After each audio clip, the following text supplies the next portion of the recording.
মানবাধিকার কর্মী ও বিশিষ্টজনদের অভিযোগ, এখনো আইন শৃঙ্খলা বাহিনীর মানসিকতার পরিবর্তন হয়নি। মামলা বাণিজ্য, হয়রানি ও বিচার বহির্ভূত হত্যাকাণ্ড চলছে। আইন শৃঙ্খলা পরিস্থিতি নিয়ে সিজিএস এর গণতান্ত্রিক পুনর্গঠনের সংলাপে এমন নানা অভিযোগ উঠে আসে।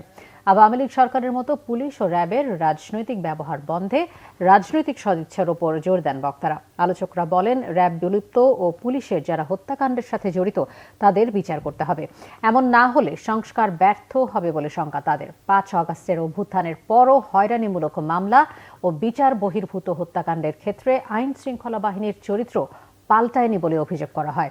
সংলাপে আইন শৃঙ্খলা বাহিনীর সমন্বয়ে জাতীয় নিরাপত্তা কাউন্সিল গঠনের সুপারিশ করেন বিশিষ্টজনরা।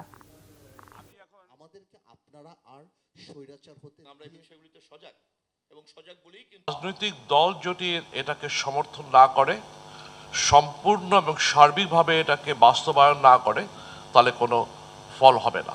চূড়ান্ত বিশ্লেষণের রাজনৈতিক সিদ্ধান্ত দরকার। আমি এখন আওয়ামী লীগের সময় আইজি, তো আমার যদি কাজ হয় যে বিএনপির লোকদেরই ফলো করতে হবে, শ্যাডো করতে হবে, এবং এদেশে ভালো পুলিশ অফিসার কে হবে যে অপোজিশনের মিটিংটা ভেঙে দিতে পারবে, যে অপোজিশনের পরে শ্যাডো করবে।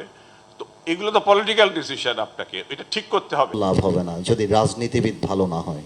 এই যে পল্টু, ইয়াবাবদি, বিচ্ছু শামসু, মমতাজ, এইটা ওইটা যারা দাঁড়িয়েছে পার্লামেন্টে, when you have these people in the parliament, what do you expect? আমাদেরকে আপনারা আর স্বৈরাচার হতে দিয়েন না। ক্ষমতায় যে রাজনৈতিক দল থাকেন এবং সেই রাজনৈতিক দলের আবার যিনি এককভাবে প্রধান নেতায় পরিণত হন, সেই সমস্ত ক্ষেত্রে রাজনৈতিক সংস্কৃতির পরিবর্তনটা না আসলে কতটা প্রভাব বিস্তার করবে। আমরা এই বিষয়গুলিতে সজাগ, এবং সজাগ বলেই কিন্তু এই আন্দোলনের 2 বছর আগে আমরা রাষ্ট্র মেরামতের কথা বলেছি।